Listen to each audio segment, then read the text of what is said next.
자, 그러면 보존 법칙 들어가 보죠.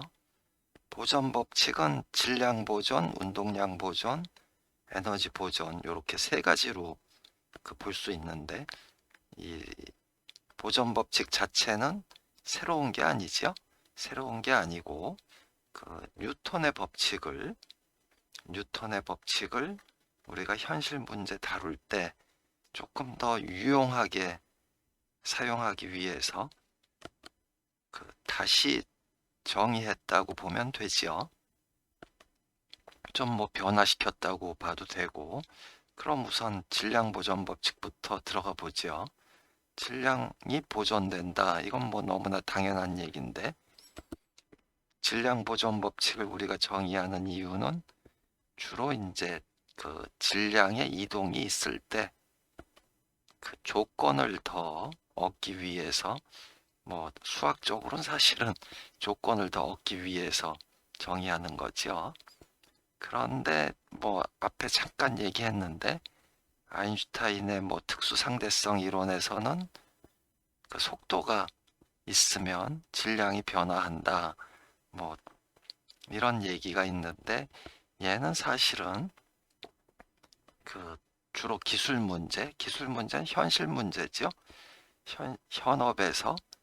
현업에서 일어나는 문제에 대해서는 얘는 전혀 고려하지 않아도 계산상 오차가 없죠.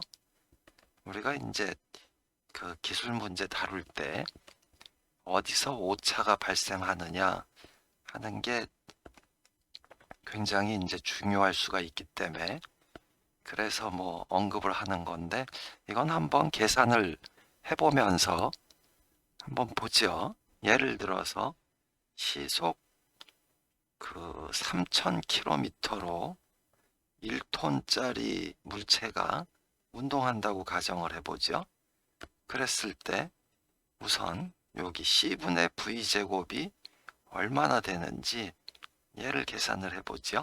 여기서 M은 루트 1-C분의 V제곱분의 M0 하면 이제 M0는 레스트 매스죠. 정지해 있을 때 질량. 그 다음에 속도 V는 운동 속도인데 운동 속도가 V일 때 그때 질량이 이제 요 수식으로 표현된다는 거죠. 여기서 이제 C는 빛의 속도가 되죠. 그래서 보면 시속 3000km면 3000에다가 곱하기 1000 해야지 미터가 나오겠죠. 미터고 시속이니까 나누기 3600초 하면 초당 833m. 그러면 어마어마하게 빠른 속도죠. 공기 중에서 음속이 뭐 초속 340m 정도 되니까 마하 2가 넘는 거죠. 그러니까 이렇게 빠른 속도를 가지는 기술 문제는 뭐 거의 없을 것 같은데 그럼 한번 계산해 보죠. 초속 833m인데 이거를 빛의 속도는 초속 나누기 3 나누기 10의 8승이죠. 10의 8승 하면 뭐 2.78에 10의 마이너스 6승인데 자 이거에 다시 제곱을 해야죠. 제곱해주고 여기서 이제 1에서 빼줘야 되는데 마이너스 1 하고 절대값을 씌우면 요 루트 안의 값이 됐겠죠. 그럼 얘의 루트를 취하고 그 다음에 x분의 1 해주면 자 뭐 1.0000 뭐 이렇게 나왔죠.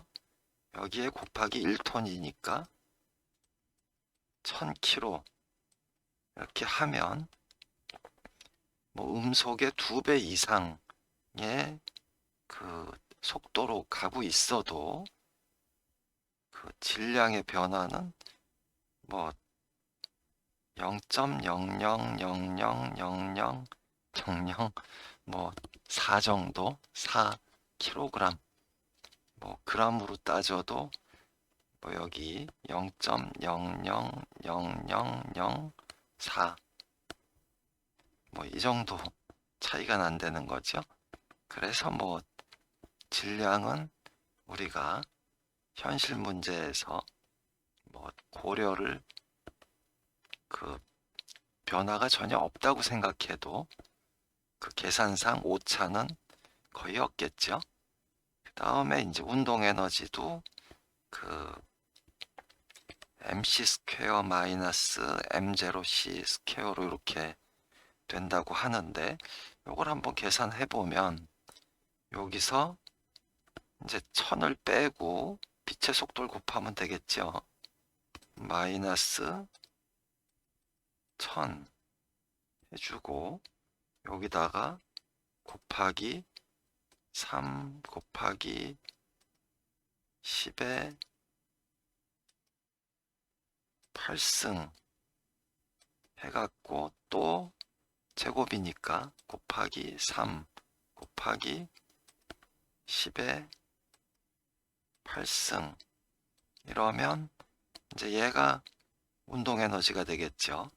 그러니까 뭐 1톤짜리가 그 시속 3000km로 가니까 어마어마하게 큰 운동 에너지를 갖고 있겠죠. 그러면 이거는 아인슈타인의 특수상대성 이론에서 나오는 운동 에너지고, 우리가 사용하는 2분의 1 mv 제곱이 얘하고 얼마나 차이 나는지 한번 보죠. 그러면 우리가 2분의 1 mv 제곱으로 계산을 해보죠. 그러면 1톤이니까 1000 곱하기, 이거 속도부터 먼저 계산할까요? 그게 낫겠네요. 3000 킬로미터니까 미터로 고치고 나누기 3600 하면 초속 833m니까 얘의 x제곱 곱하기 1톤이니까 1000km 나누기 2 이렇게 해주면 운동 에너지겠죠. 자, 여기서 보면 3472222 점 이렇게 됐는데, 여기서 나온 값하고 계산을 하면 1000분의 2 정도, 1000분의 2 뉴턴 미터가 되겠죠. 다시 얘기해서 줄이 되겠죠. 줄. 그러니까 이렇게 큰 운동 에너지를 갖고 있을 때 1000분의 2 정도 오차가 생기는 거죠. 그래서 사실상 현실 문제를 우리가 다룰 때는 이 고전역학을 사용해도 전혀 그 계산 오차는 고려하지 않아도 상관이 없죠. 자, 다음 운동량 보전 법칙 들어가 보죠. 운동량 보전 법칙은 이 가속도의 법칙에서 F는 dp dt니까 여기서 dt를 좌변으로 옮겨서 양변에 이제 적분을 씌운 거죠. 적분을 씌우면 이쪽은 그 1 dp니까 그냥 적분하면 p가 나오겠죠. 다음에 이쪽은 뭐 적분 굳이 할 필요가 없죠. 얘는 단지 요 F하고 요 그림에서 작용 반작용의 법칙 요 그림에서 F하고 마이너스 F 요 부호만 갖다 쓰면 되기 때문에 요 좌변은 굳이 적분할 게 아니고, 그래서 우변을 그 T1부터 T2까지 적분을 하면 P1 T2 마이너스 P1 T1이 된다는 거 하고, 그 다음에 얘는 지금 위를 본 거죠. 위를 본 거고, 요 밑에 거를 보면 이때는 마이너스 FDT를 적분한 게 되죠. 그러니까 P2 T2 마이너스 P2 T1이 될 거고, 여기 마이너스 FDT가 됐을 테니까 전체에 마이너스를 붙여주면 여기 등식이 성립하겠죠. 그래서 이쪽에 이 등식을 정리하면 충돌 전 운동량하고 충돌 후 운동량은 보존된다. 그래서 운동량 보존 법칙이 성립한다. 뭐 이렇게 이해하면 되겠죠. 자, 그 다음에 이제 각운동량인데, 각운동량은 뭐 별도로 존재하는 게 아니고 요 운동량 보존 법칙을 그 원통 좌표계에다가 적용했다고 보면 되지요. 뭐 원통 좌표계에 대해서는 이 나중에 요 좌표계 변환해서 요 ER 방향하고 E세타 방향하고 하는 방법을 정리는 해놨는데, 이건 뭐 굳이 우리가 거기까지 모르더라도 요 그림을 한번 보면 여기서 지금 어떤 물체가 일정한 반경 R에서 그 균일한 속도로 이렇게 회전하고 있다고 보면, 이때 우리가 R 크로스 F는 R 크로스 프로덕트 F는 제로겠죠. 왜냐하면 그 둘 사이의 각도가 180도니까 제로겠죠. 그러면 R 크로스 MA가 제로가 되는 거고, R 크로스 MA가 제로가 됐다는 얘기는 R 크로스 DVDT가 제로가 됐다는 얘기니까, 여기서 R이 일정하다고 그 상수라고 보고 V도 상수라고 보면 그때 DVDT가 제로가 돼야 되는 거죠. 그러면 결국은 DVDT가 제로란 얘기는 V가 이제 일정한 거니까, 그러면 MR 크로스 V는 상수가 되는 거죠. 이렇게 뭐 이제 당연한 얘기인데, 근데 여기서 우리가 한 가지 볼 거는 이제 R 크로스 V가 상수가 되니까, 만약에 여기서 R이 작아지면 V가 커져야 되는 거고, 그 다음에 R이 커지면 V는 작아져야 되는 거죠. 그래서 이제 반경과 속도는 반비례한다. 이런 관계가 나오는 거고, 뭐 대표적인 예가 이렇게 태풍은 중심부로 갈수록 속도가 빨라지는 거죠. 요 외곽에서는 속도가 느리고, 이게 이제 그 각운동량 보존 법칙으로 설명할 수 있는 부분이고, 또 이제 뭐 요번 동계올림픽에서도 있었지만 피겨 스케이팅 같은 데서 뭐 스핀을 할 때 이렇게 그 팔을 쭉 벌리고 스핀을 하면 천천히 돌다가 이렇게 오므리면 굉장히 속도가 빨라지는 그런 현상들을 우리가 각운동량 보존 법칙으로 설명할 수가 있겠죠. 뭐 그 정도 알아두고, 이제 여기에 이제 레퍼런스는 뭐 그 크로스 프로덕트에 대해서 정의하고 이제 계산하는 거를 뭐 해놨으니까 요거는 뭐 참고로 필요할 때 사용하면 되겠죠. 자, 에너지 보존 법칙 들어가 보죠. 요 앞에서는 그 운동량 보존을 따질 때는 우리가 시점 기준으로 T1, T2 기준으로 따졌는데, 이 에너지 보존 법칙에서는 위치 기준으로 따지는 거죠. 위치 기준으로 따지는데, 우선 뭐 보죠. 가속도의 법칙에 의해서 F equal mdv dt인데, 이때 이제 V를 위치 기준으로 따지기 위해서 그 시간의 함수로만 보는 게 아니라 위치의 함수로도 보는 거죠.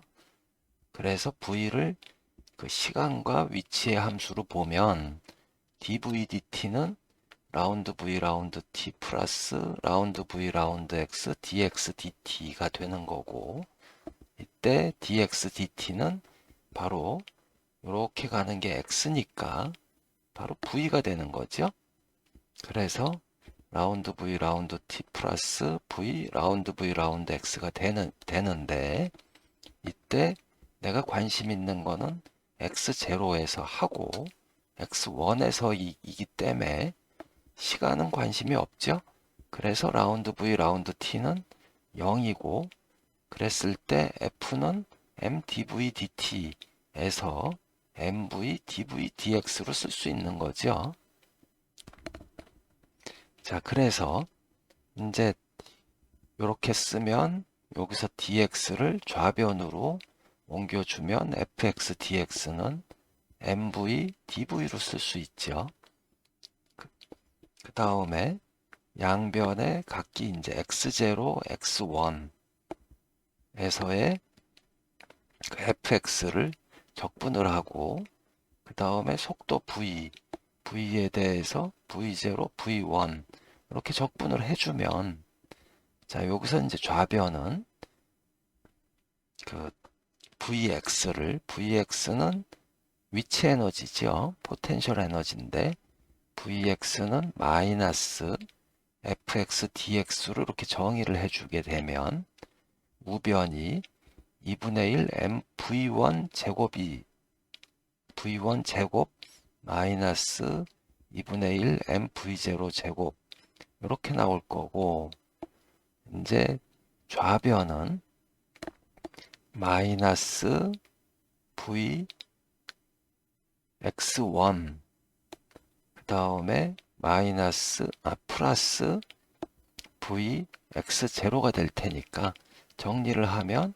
이렇게 할 수 있겠죠. 여기서 수식을 나중에 최종적으로 정리하면 이렇게 될 텐데, 이렇게 되면 결국은 운동 에너지하고 포텐셜 에너지는 계속 일정한 거죠. 다시 얘기해서 보존되는 거죠. 그래서 이 밑에 그림처럼 에너지는 항상 일정하다. 그리고 포텐셜 에너지가 이렇게 변화하면 그때 이제 운동 에너지는 바뀌는 거죠. 근데 이제 여기서 한 가지 우리가 주목해야 될 거는, 평형 조건은 포텐셜 에너지가 최소가 될 때가 그 평형 조건을 이루죠. 항상 자연의 그 원리는 질서 있게 잡히는 게 아니고, 질서 있게 잡힌다는 얘기는 포텐셜 에너지가 커진다는 얘기죠.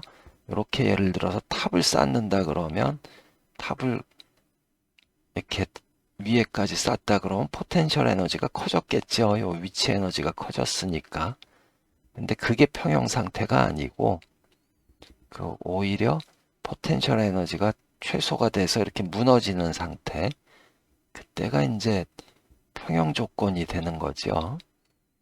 이거는 뭐 요 뒤쪽에 좀 나올 것 같으니까 그때 한번 다시 보기로 하죠.